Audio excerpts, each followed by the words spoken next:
ये हैं असली शरीरों का व्यापार।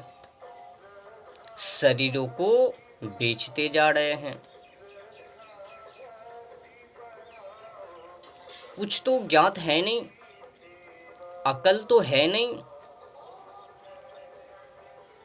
दुनिया में सभी देशों में ऐसा एक भी देश नहीं है जहां पर कि वेश्यालय खुला ना हो,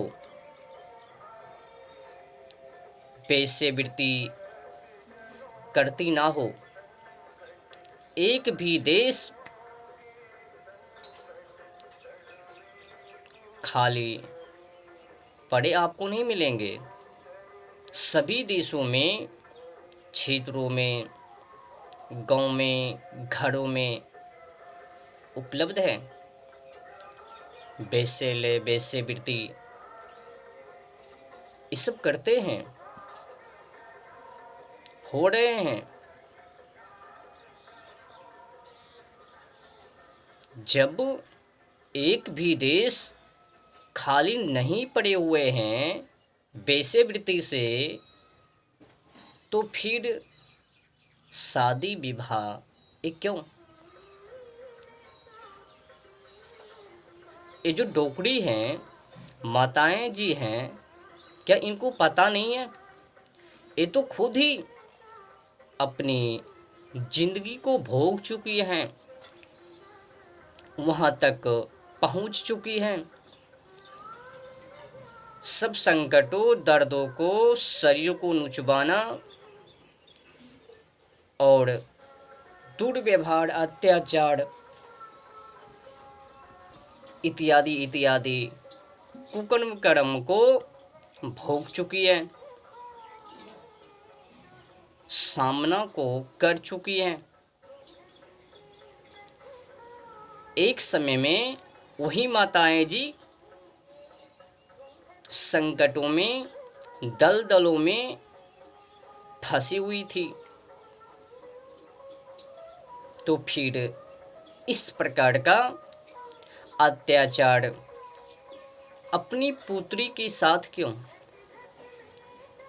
जब उन्हें पता है कि अगर मैं अपनी पुत्री की शादी किसी के साथ तय करूंगी तो फिर वो पुरुष छोड़ने वाले नहीं हैं। वो तो दुर्व्यवहार मेरी पुत्री के साथ एक न एक दिन अवश्य करेंगे। भाई, ये बातें तो फिक्स हैं। भले ही शादी कर लेने के बाद सतमार्गों पर चले या ना चले, पहला नंबर वो तो शरीरों को नोचेंगे जरूर, दुर्व्यवहार करेंगे जरूर। आज के समय में खास करके विधि विधान नियमों को तो मानता नहीं है। नियमों को उल्लंघन करके जीवन को जानवरों के जैसे बिताते हैं। बच्चे पैदा करना, जनसंख्या को बढ़ाना, बस इन्हीं को तो सपोर्ट कर रही है माताएं जी। पहले वेश्यालय हुआ करता था, अब वेश्यालय घर घर में ही खुल चुकी है। वेश्यावृत्ति हो रही है।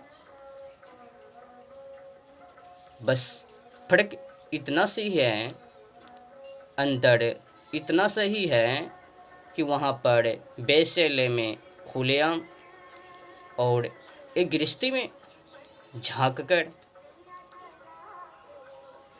वेश्यालय में अनेक पुरुषों के साथ और गृहस्थी में एक पुरुषों के साथ काम तो वही हो रही है, व्यवहार तो वही हो रही है जो व्यवहार को वहाँ पर वेश्यालय में, वही व्यवहार को घरों में क्या अंतर।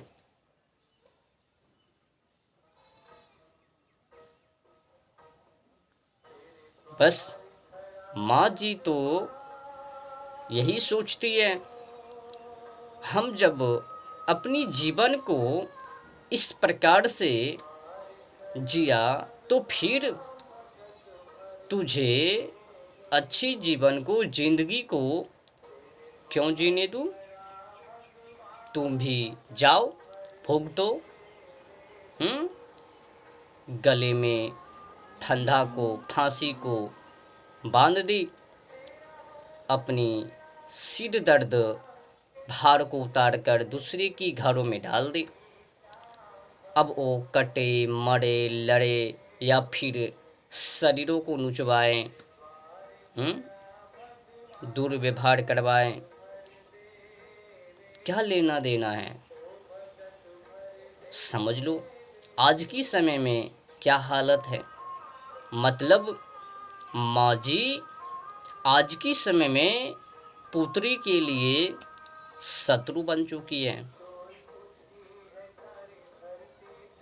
माँ जी उन्हें जीने के लिए सही से दीजिए, उन्हें भी जीने का अधिकार है।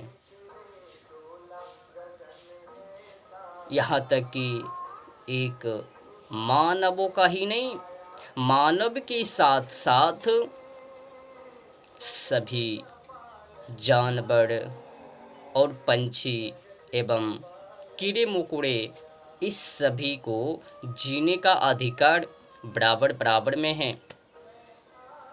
सब भगवान के अंश हैं,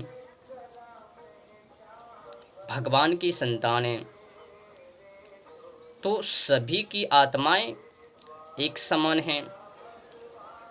कोई भी कीड़े मकोड़े, जानवर और पंछी, मानव नीच ऊंच नहीं है। बस भेद पैदा करने में वही लोग माहिर हैं जो बच्चे पे बच्चे पैदा किए जा रहे हैं। बस जनसंख्या बढ़ाओ, बच्चे को पैदा करते जाओ और जानवरों को, वृक्षों को, पंछियों को, कीड़े मकोड़े को मारते जाओ। प्रकृति को मारकर बच्चे को पैदा किए जाओ।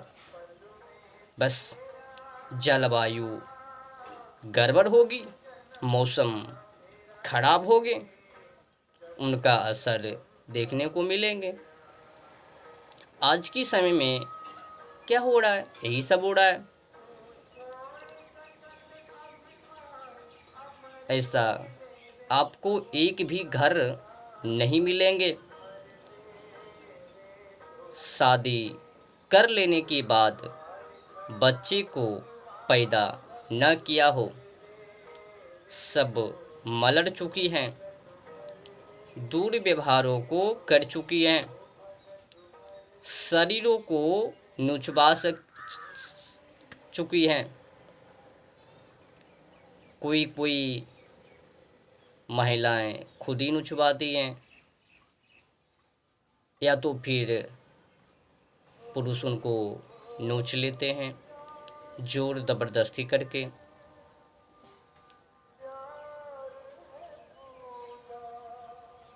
बस आज की समय में शरीरों को नुचवाने के लिए ही शादी को करती है।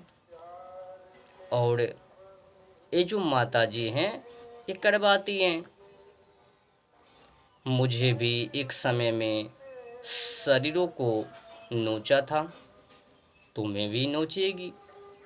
कर लो, नहीं किया तो तुम्हें समाज जीने के लिए नहीं देंगे।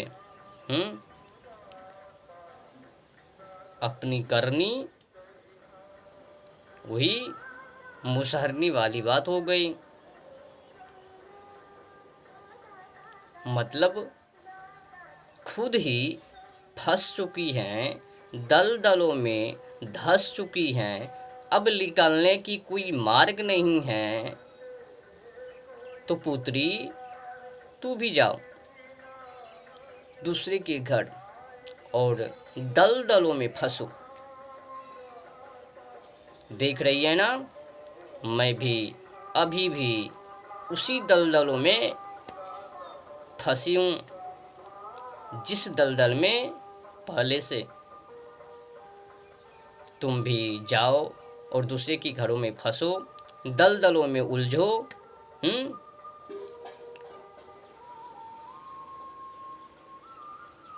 ये जो घर हैं, रिश्ते हैं, एक रिश्ते दूसरे रिश्ते से जो जुड़ते हैं, बस शरीरों को